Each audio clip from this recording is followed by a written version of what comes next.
Hello दोस्तों, कैसे हैं आप सब लोग।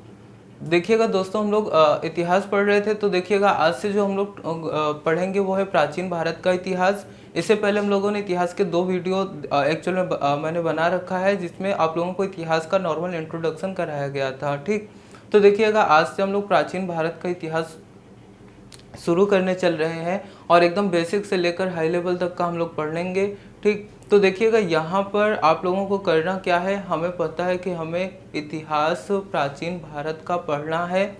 ठीक, तो देखिएगा सबसे पहला जो काम है, हम लोगों को पता होना चाहिए भारत के बारे में थोड़ा बहुत पता होना चाहिए। वैसे तो हमें सिर्फ इतना पता है, भारत हमारा देश है। ठीक, तो देखिएगा एक्चुअल में पुराणों में भी इसका जिक्र हुआ है हमारे भारत देश का। तो हम लोगों को यह समझना बहुत ही ज़रूरी है और हमें यह पता होना चाहिए कि हमारे भारत के और कौन कौन से अन्य नाम हैं। ठीक, तो चलिए स्टार्ट करते हैं। तो देखिएगा विष्णु पुराण में हमारे भारत के लिए एक श्लोक लिखा गया है, जो कि है उत्तरम यत् समुद्रस्य हिमाद्रेश्य दक्षिणम वर्षम तद भारतम नाम भारती यत्र संतति ही। ठीक, तो चलिए श्लोक का मतलब समझते हैं। सबसे पहले देखिएगा, उत्तरम मतलब उत्तर के। ठीक, उत्तरम यत् समुद्रस्य यानी समुद्र के उत्तर में। ठीक, समझिएगा, उत्तरम यत् समुद्रस्य यानी समुद्र के उत्तर में। हिमाद्रेश चैव दक्षिणम, हिमाद्रेश चैव दक्षिणम यानी हिमाद्रेश चैव का मतलब हुआ हिमालय के। हिमाद्रेश चैव का मतलब क्या हुआ, हिमालय के। दक्षिणम मतलब दक्षिण में, हिमालय के दक्षिण में। यहाँ पर देखिएगा समुद्र के उत्तर में और जबकि हिमालय के दक्षिण में जो भूभाग है, ये हम लोग अपने से ऐड करेंगे। समुद्र के उत्तर में और हिमालय के दक्षिण में जो भूभाग है, वर्षम तद भारतम, वही क्या कहलाता है, तद मतलब वही कहलाता है, क्या कहलाता है, भारतम वर्षम, भारत वर्ष कहलाता है। ठीक, भारत वर्ष कौन कहलाता है, तो हमें अगर आप लोग इंडिया का मैपिंग देखे हो तो हमें पता है कि यहाँ पर हिमालय पर्वत है। ठीक, तो देखिएगा यहाँ हिमालय पर्वत है हमारे भारत के उत्तर दिशा में और यहाँ पर हिंद महासागर है। ठीक, तो वही कह रहा है समुद्र के उत्तर में, उत्तर यानी ऊपर की ओर। ठीक, और हिमाद्रेश या दक्षिणम, दक्षिणम यानी नीचे की ओर। ठीक, तो हिमालय के दक्षिण में जबकि समुद्र के उत्तर में जो भूभाग है वही क्या कहलाता है, वर्षम तद भारतम, वही भारत कहलाता है। ठीक, अब देखिएगा नाम भारत यत्र संतति ही, संतति यानी संतान। ठीक, तो वहाँ की नाम भारती यत्र संतति ही, उस भूभाग की जो संतान है यानी हम लोग, वो क्या कहलाते हैं, भारतीय कहलाते हैं। ठीक, वही क्या कहलाते हैं, भारती। नाम भारती यत्र संतति, उसकी संतानें क्या कहलाती हैं, भारतीय कहलाती हैं। ठीक, तो आप ये याद रखिएगा, विष्णु पुराण में इस श्लोक के द्वारा भी हमारे भारतवर्ष को बताया गया है। ठीक, तो बस इतना याद रखना है कि समुद्र के उत्तर में, हिमालय के दक्षिण में जो भूभाग है वही भारत है और वहाँ की संतान क्या कहलाती है, भारतीय कहलाती है। ठीक, तो अब देखिएगा हमारे भारत के अन्य नाम, हमारे भारत के और कौन कौन से अन्य नाम हैं, तो देखिएगा जैसे भारतवर्ष हो गया, इंडिया हो गया, जम्बूद्वीप हो गया, आर्यावर्त हो गया, अजनाब वर्ष हो गया, हिंद या हिंदुस्तान हो गया और इंतु अथवा यिंतु हो गया। ठीक, तो देखिएगा 7 नाम हमारे और हैं भारतवर्ष के। तो सबसे हमारे भारत के 7 नाम और हैं, तो हम देखते हैं कि इन नामों को किसने रखा। ठीक है, तो चलिए स्टार्ट करते हैं। देखिएगा जो सबसे पहला नाम है हमारे भारत का, वो है भारतवर्ष। ठीक, और आपको पता होना चाहिए भारत का सबसे पहले यानी सबसे प्राचीन नाम वो भारतवर्ष ही था। ठीक, भारतवर्ष। और ये भारतवर्ष नाम क्यों रखा गया या कैसे रखा गया, तो देखिएगा इसके तीन कह सकते हैं कि 3 हम लोगों को जानकारी प्राप्त है कि हमारे देश का नाम भारतवर्ष पड़ा। ठीक, तो देखिएगा जो पहला है वो है पौराणिक कथाओं के अनुसार। किसके अनुसार, पौराणिक कथाओं के अनुसार। देखिएगा पौराणिक कथाओं के अनुसार में, अब आपने राजा दुष्यंत का नाम सुना ही होगा। ठीक, राजा दुष्यंत और उनकी पत्नी कौन थी, शकुंतला। ठीक, आप लोगों ने नाम या कहानी इनकी पढ़ रखी होगी। ठीक, तो देखिएगा राजा दुष्यंत जो थे वो पौरु वंश के राजा थे। किस वंश के राजा थे? तो आप कहेंगे पौरु वंश के राजा थे। ठीक, जैसे राम भगवान किस वंश के राजा थे? इक्ष्वाकु वंश के राजा थे। वैसे ही दुष्यंत थे, राजा दुष्यंत थे, वो किस वंश के थे? पौरु वंश के थे। ठीक, तो आप ऐसे बताएंगे पौराणिक कथाओं के अनुसार पौरु वंश के राजा दुष्यंत और उनकी पत्नी शकुंतला से उत्पन्न पुत्र भरत के नाम पर हमारे देश का नाम क्या पड़ा था? भारतवर्ष पड़ा था। ठीक, सिर्फ ये सिनॉप्सिस देखकर आप लोगों को माइंड मैपिंग बन जाना चाहिए कि हमारे भारतवर्ष के 3 तरीके हैं, मतलब 3 नाम, 3 तरह से हमारे भारतवर्ष का नाम पड़ा था। तो उसको हम लोग सीखेंगे और सिर्फ हम लोगों को सिनॉप्सिस याद होना चाहिए, बाकी की कहानी हम लोग, क्योंकि इतिहास है और कहानी पर बेस्ड होता है, तो हम लोग कहानी की तरह इसको तुरंत याद कर लेंगे। तो आपको बताया गया पौराणिक कथाओं के अनुसार पौरु वंश के राजा दुष्यंत और उनकी पत्नी शकुंतला से उत्पन्न पुत्र भरत के नाम पर हमारे देश का नाम क्या पड़ा? भारतवर्ष पड़ा। ठीक, तो अब देखिएगा जो दूसरा नाम पड़ा हमारे भारत, वो क्या है? ऋग्वेद के अनुसार। ऋग्वेद के अनुसार भी हमारे देश का नाम भारतवर्ष पड़ा। तो देखिएगा ऋग्वेद के अनुसार हमारे देश का नाम भारतवर्ष पड़ा। इसके पीछे का रीजन ये था कि जब ऋग्वैदिक काल था, ऋग्वेद के अनुसार ऋग्वैदिक काल के प्रमुख जन भरत, ध्यान से देखिएगा यहाँ पर भी भरत के नाम पर हमारे देश का नाम भारतवर्ष पड़ा था, लेकिन ये जो भरत थे वो राजा दुष्यंत और शकुंतला के पुत्र थे। ठीक, यहाँ पर जो भरत हैं वो अलग हैं। ठीक, इनके अनुसार क्या है? ऋग्वैदिक काल के प्रमुख जन जिन्हें भरत कहा जाता था, उन्हीं के नाम पर हमारे देश का नाम क्या पड़ा? भारतवर्ष पड़ा। ठीक, और अगर हम लोग देखें जैन धर्म ग्रंथों के अनुसार, तो देखिएगा जैन धर्म ग्रंथों के अनुसार हमें पता है जैन धर्म के प्रथम तीर्थंकर एवं संस्थापक कौन थे? ऋषभदेव। कौन थे? ऋषभदेव थे। ठीक, ये ऋषभदेव क्या थे? जैन धर्म के प्रथम तीर्थंकर थे और यही जैन धर्म के क्या थे? संस्थापक थे। ठीक, तो देखिएगा इनका जो पुत्र था, इनका एक पुत्र था, ज्येष्ठ पुत्र था भरत। इनका भी पुत्र क्या था?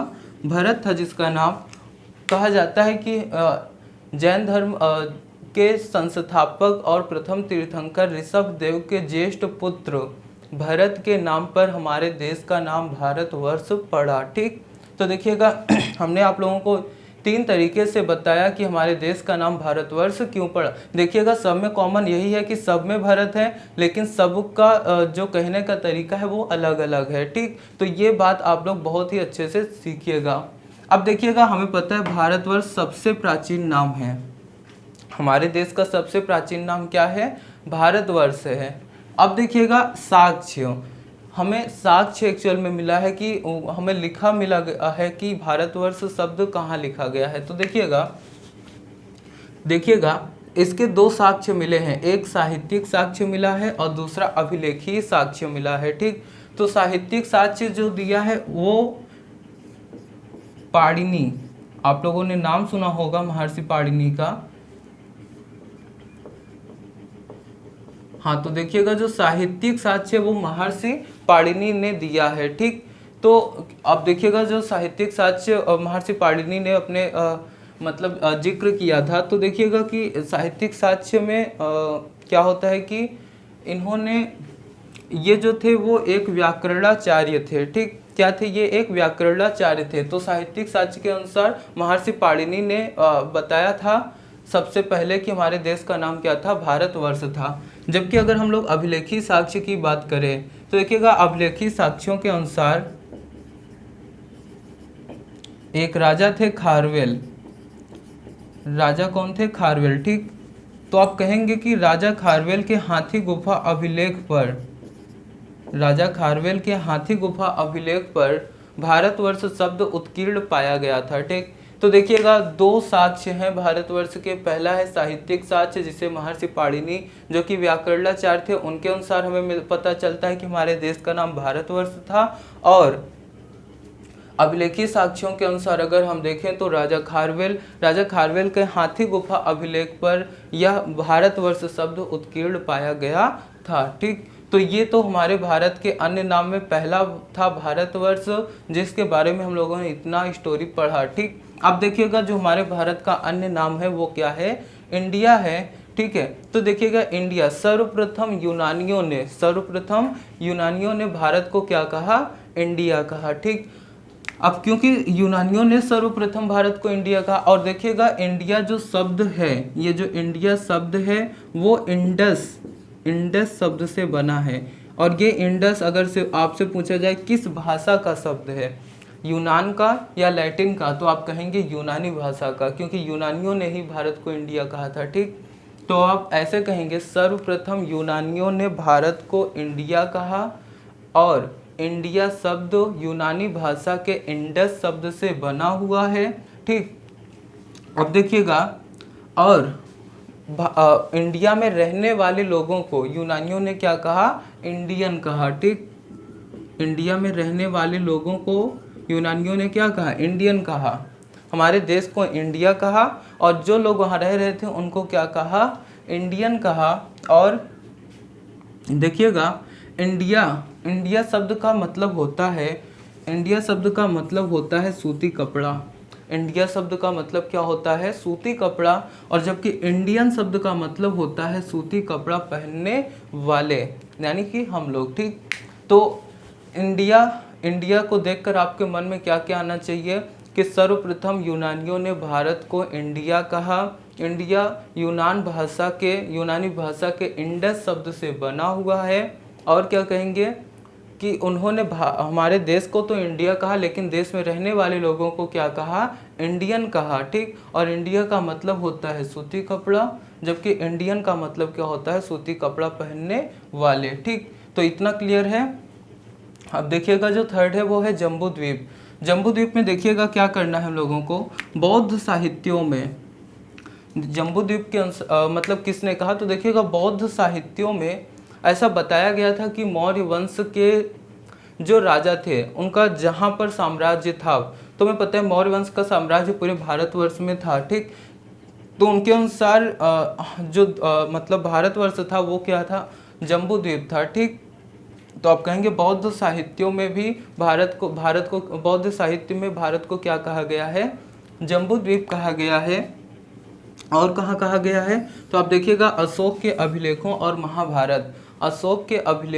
महाभारत में भी हमारे भारत देश को क्या कहा गया है, जम्बू द्वीप कहा गया है। ठीक, तो यहाँ तक क्लियर है। जम्बू द्वीप में सिर्फ आपको इतना पता है, बौद्ध साहित्यों के अनुसार हमारे भारत का नाम जम्बू द्वीप था, हमारे भारत देश का नाम क्या था, जम्बू द्वीप था।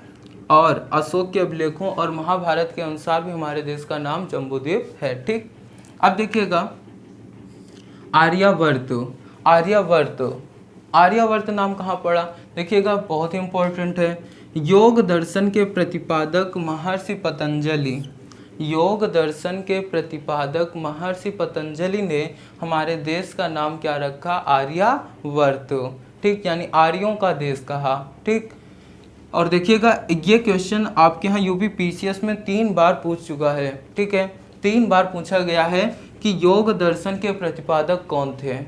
तो आप देखिए यहाँ से एक क्वेश्चन आपका कंप्लीट होता है, योग दर्शन के प्रतिपादक कौन थे, महर्षि पतंजलि थे। ठीक, तो ये क्वेश्चन यूपी पीसीएस में 3 बार पूछा गया है, तो बहुत ही इंपॉर्टेंट है कि इनमें से कहीं ना कहीं एक आध क्वेश्चन तो पूछ ही लेता है। ठीक, अब देखिएगा अजनाभ वर्ष, जो 5वां नाम है हमारे देश का वो क्या है, अजनाभ वर्ष। और अजनाभ वर्ष का जिक्र कहाँ मिलता है, भागवत पुराण में। ठीक, तो आप ऐसे कहेंगे कि हमारे देश का नाम अजनाभ वर्ष है, ऐसा भागवत पुराण में साक्ष्य मिलता है। ठीक, अब देखिएगा जो 6 नंबर पर है वो है हिंद अथवा हिंदुस्तान। तो हिंद या हिंदुस्तान किसने कहा, तो आप कहेंगे सर्वप्रथम अरबी मुसलमानों ने हमारे देश को क्या कहा, हिंद अथवा हिंदुस्तान कहा। ठीक, और देखिएगा इन्हीं लोगों ने स्टार्ट किया था हम लोगों को हिंदू कहना, यानी एक्चुअल में हम पाकिस्तान साइड में एक सिंधु नदी बहती है। ठीक, तो सिंधु से वो लोग एक्चुअल में सा को हा पढ़ते थे, तो सिंधु को हिंदू पढ़ने लगे। ठीक, तो वही हम लोगों को क्या कहा, हिंदू, और हमारे देश को क्या कहा, हिंदुस्तान। ठीक, तो सर्वप्रथम अरबी मुसलमानों ने हमारे देश को क्या कहा, हिंद अथवा हिंदुस्तान कहा।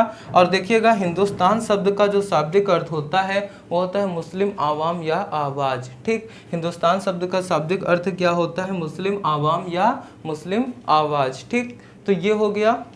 अब देखिएगा 7 नंबर पर जो हमारे देश का नाम है वो क्या है, इन तू अथवा यिन तू। ठीक, अब देखकर ही ये वर्ड लग रहा है चीनी भाषा का शब्द है। ठीक, तो देखिएगा चीनी यात्रियों ने हमारे देश का नाम क्या रखा, चीनी भाषा में इन तू अथवा यिन तू रखा। ठीक, तो चीनियों ने चीनी भाषा में हमारे देश का नाम क्या रखा, इन तू अथवा यिन तू। ठीक, तो ये तो हमारे भारतवर्ष का परिचय हो गया। अब हम लोग स्टार्ट करेंगे प्राचीन भारत का इतिहास, क्योंकि हम लोग भारत के बारे में अच्छे से समझ लिए हैं। ठीक, तो अब हम लोग प्राचीन भारत का इतिहास शुरू करेंगे। तो देखिएगा सबसे पहले जो हमारा टॉपिक होगा वो क्या होगा कि हमारे प्राचीन भारतीय इतिहास कैसे लोगों को पता चला। ठीक, प्राचीन भारतीय इतिहास के बारे में लोगों को कैसे पता चला, तो उसके स्रोत के बारे में हम लोगों का जो टॉपिक स्टार्ट होगा वो यहीं से स्टार्ट होगा कि प्राचीन भारतीय इतिहास जानने के क्या स्रोत हैं। ठीक, तो जल्दी से आप लोग इसका स्क्रीनशॉट ले लीजिए ताकि हम लोग आगे बढ़ें। ठीक,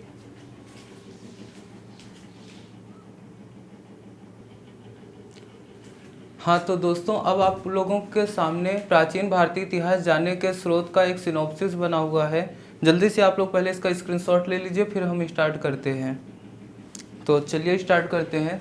देखिएगा प्राचीन भारतीय इतिहास जानने के स्रोतों में एक है साहित्यिक स्रोत, दूसरा है पुरातात्विक स्रोत और तीसरा है विदेशी यात्रियों का विवरण। ठीक, तो देखिएगा हम लोगों के अंदर मन में क्वेश्चन आता है ना कि लोगों को कैसे पता चला प्राचीन भारतीय इतिहास, इतने पुराने इतिहास के बारे में। तो देखिएगा इसके 3 स्रोत हैं। एक है साहित्यिक स्रोत जो कि बहुत ही इम्पोर्टेंट है, दूसरा है पुरातात्विक स्रोत और तीसरा है विदेशी यात्रियों का विवरण। ठीक, तो देखिएगा साहित्यिक स्रोत इम्पोर्टेंट है।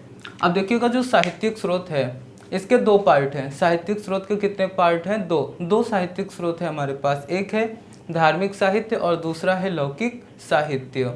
साहित्यिक स्रोत की अगर हम बात करें तो हमारे पास 2 साहित्यिक स्रोत है, एक है धार्मिक साहित्य और दूसरा है लौकिक साहित्य। और अगर हम धार्मिक में स्पेशल बात करें तो धार्मिक साहित्य में एक ऐसा है जो ब्राह्मण साहित्य है और दूसरा जो है वो ब्राह्मणेतर साहित्य है। ठीक, एक साहित्य है जो ब्राह्मण साहित्य है और दूसरा साहित्य जो है वो है ब्राह्मणेतर साहित्य। अब देखिएगा ब्राह्मण साहित्य के भी 2 पार्ट हैं। ठीक, ये सिनॉप्सिस है, आप लोगों को इससे डरना नहीं है।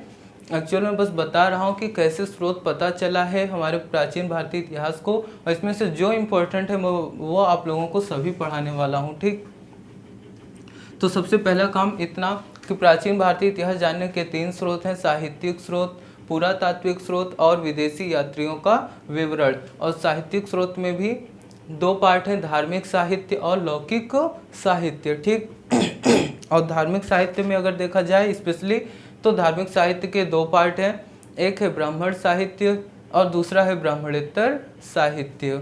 ब्राह्मण साहित्य में भी 2 पार्ट, एक है वैदिक साहित्य और दूसरा है वैदिकोत्तर साहित्य। यही ये जो वैदिक साहित्य है आप समझिएगा, वैदिक साहित्य बहुत ही इम्पोर्टेंट है। ठीक, ये पार्ट ही एक्चुअल में इम्पोर्टेंट है। तो देखिएगा वैदिक साहित्य में हम लोगों को क्या क्या पढ़ना रहेगा, वेद पढ़ना रहेगा, ब्राह्मण ग्रंथ पढ़ना रहेगा क्योंकि ब्राह्मण साहित्य का ही पार्ट है, तो हम लोगों को वेद पढ़ना है इसमें, और ब्राह्मण ग्रंथ पढ़ना है, आरण्यक ग्रंथ पढ़ना है और क्या पढ़ना है, उपनिषद पढ़ना है।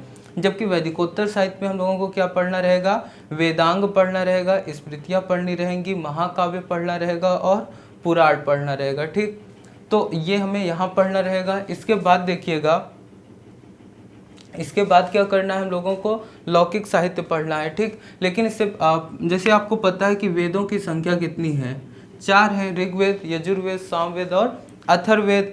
ठीक, इसके बाद अगर आपसे पूछा जाए ब्राह्मण ग्रंथों की संख्या कितनी है, तो ब्राह्मण ग्रंथों की संख्या है 8, जबकि आरण्यक ग्रंथ की संख्या कितना है, आरण्यक ग्रंथ की संख्या है 7 और उपनिषद हमारे पास कितने हैं, 108। ठीक, उपनिषद कितने हैं, 108। ठीक, वेदांगों की संख्या है 6, स्मृतियां हैं 2, महाकाव्य है 6 और पुराण है कितने 18। ठीक, उल्टा हो गया यहाँ पर देखिएगा, वेदांग और स्मृतियाँ 6 हैं, महाकाव्य 2 है। ठीक, महाकाव्य कितने हैं 2 हैं। ठीक, तो देखिएगा ये हमें पता होना चाहिए कि प्राचीन भारतीय इतिहास जानने के 3 स्रोत हैं, साहित्यिक स्रोत, पुरातात्विक स्रोत और विदेशी यात्रियों का विवरण, जिसमें साहित्यिक स्रोत में 2 पार्ट है, धार्मिक साहित्य और लौकिक साहित्य।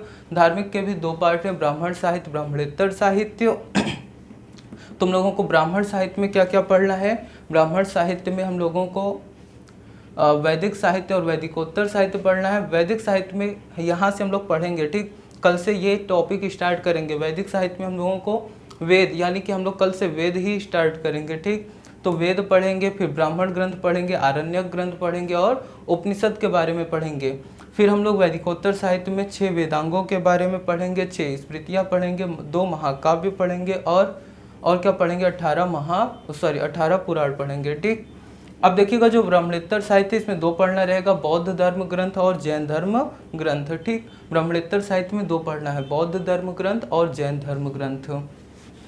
अब देखिएगा जो हमारा ये पार्ट तो क्लियर हुआ। अब देखिएगा जो लौकिक साहित्य है लौकिक साहित्य में हम लोगों को अर्थशास्त्र, हर्षचरित्र, अभिज्ञान शकुंतलम और मालविकाग्नि मित्रम, इनसे साक्ष्य मिलता है। ठीक, तो लौकिक साहित्य के बारे में 4 हैं, अर्थशास्त्र, हर्षचरित्र, अभिज्ञान शाकुंतलम और मालविकाग्नि मित्रम। ठीक, तो इतना पढ़ने के बाद साहित्यिक स्रोत हम लोगों का कंप्लीट होगा। इसके बाद हम लोग क्या देखेंगे? पुरातात्विक स्रोत। ठीक, साहित्यिक स्रोत यहाँ तक होगा, कंप्लीट हो जाएगा। इसके बाद क्या होगा? पुरातात्विक स्रोत। अब देखिएगा पुरातात्विक स्रोत में 3 पार्ट हैं। एक है अभिलेखी स्रोत, और है मुद्राएं, और क्या है? भवन या स्मारक या मंदिर, और मृद भांड। मृद भांड मतलब मिट्टी के बर्तन। ठीक, मृद भांड यानी मिट्टी के बर्तन। ठीक, तो पुरातात्विक स्रोत में हम लोगों को 3 सोर्स मिलते हैं, एक है अभिलेख, दूसरा है मुद्राएं और तीसरा है भवन या स्मारक, मंदिर या मृद भांड। तो देखिएगा अभिलेखों में हम लोगों को क्या क्या मिलता है? शिलालेख, स्तंभ लेख और गुहा लेख। शिलालेख, स्तंभ लेख और गुहा लेख से हमें पता चलता है, जबकि मुद्राओं में अगर बात करें, प्राचीन या आहत मुद्रा और सामान्य मुद्रा। ठीक, प्राचीन या आहत मुद्रा और सामान्य मुद्रा। ठीक, और यहाँ पे मिट्टी के बर्तन वगैरह तो मिलते हैं खुदाई से। ठीक, तो ये सारी चीज़ें हो जाएंगी पुरातात्विक स्रोत के अंतर्गत। और देखिएगा जो हमारा थर्ड है वो है विदेशी यात्रियों का विवरण। विदेशी यात्रियों का विवरण। तो देखिएगा विदेशी यात्रियों में सबसे पहले हम पढ़ेंगे यूनानी यात्रियों के बारे में, फिर पढ़ेंगे चीनी यात्रियों के बारे में, फिर पढ़ेंगे अरबी यात्रियों के बारे में, और फिर पढ़ेंगे फारसी यात्रियों के बारे में। ठीक, तब जाकर इतना पढ़ेंगे तो हम लोगों का ये वाला जो यूनिट है कंप्लीट हो जाएगा, प्राचीन भारतीय इतिहास जानने के स्रोत। तो अगर आप चाहें तो इसे पहला चैप्टर यहाँ से बना सकते हैं। अब क्योंकि इससे पहले जो हम लोगों ने 2 वीडियो पढ़ रखा है उसमें क्या है, उसमें नॉर्मल इतिहास क्या है, क्यों पढ़ा जाए, ये सारी चीज़ें डिस्कशन किया गया था। लेकिन जो मेन प्राचीन भारतीय इतिहास होगा वो यहीं से स्टार्ट होगा, और हमारा जो पहला टॉपिक होगा वो यही होगा, प्राचीन भारतीय इतिहास जानने के स्रोत क्या हैं। ठीक, तो हमारा पहला चैप्टर होगा जिसका सिनॉप्सिस आप लोगों के सामने बना हुआ है। ठीक, और हम लोग कल से कहाँ से स्टार्ट करेंगे? वेद से स्टार्ट करेंगे, क्योंकि ये तो सिर्फ इसी के पार्ट थे। यहाँ से वैदिक साहित्य स्टार्ट होता है, तो कल से हम लोग वैदिक साहित्य स्टार्ट करेंगे। तो देखिएगा वैदिक साहित्य थोड़ा सा बड़ा है, तो कल कोशिश यही रहेगा कि वैदिक साहित्य हम लोग पूरा कवर कर लें, यानी 4 वेद पढ़ लें, ब्राह्मण ग्रंथ के बारे में पढ़ लें, आरण्यक ग्रंथ के भी बारे में पढ़ लें, और उपनिषद के बारे में भी पढ़ लें, ताकि एक वीडियो में ये कंप्लीट हो जाए। वैदिकोत्तर साहित्य छोटा सा है, तो वैदिकोत्तर साहित्य और लौकिक साहित्य, वैदिकोत्तर साहित्य, ब्राह्मणेतर साहित्य और लौकिक साहित्य, ये वाला पूरा का पूरा एक वीडियो इसका कर देंगे। ठीक है, तो 2 वीडियो हो जाएगा। और पुरातात्विक स्रोत और विदेशी यात्रियों का विवरण थोड़ा सा छोटा है, तो एक वीडियो इसका पूरा कर देंगे। ठीक, तो 3 वीडियो में आप लोग पहला चैप्टर कंप्लीट कर पाएंगे, प्राचीन भारतीय इतिहास जानने के स्रोत। ठीक, तो ये सिनॉप्सिस लेकिन आप लोगों के माइंड में बहुत अच्छे से बना होना चाहिए, पूरी मैपिंग आपके माइंड में आना चाहिए, तो तभी आप लोगों को एक्चुअल में समझ में आएगा कि मैं पढ़ा क्या रहा हूँ। ठीक है, तो प्राचीन भारतीय इतिहास जानने के स्रोत अब आपको 3 लगातार पढ़ना है। ठीक है, तो आगे से हम लोग इसके बाद फिर और आगे पढ़ेंगे डिटेल में। फिलहाल के लिए जो कल का टॉपिक होगा वो क्या होगा,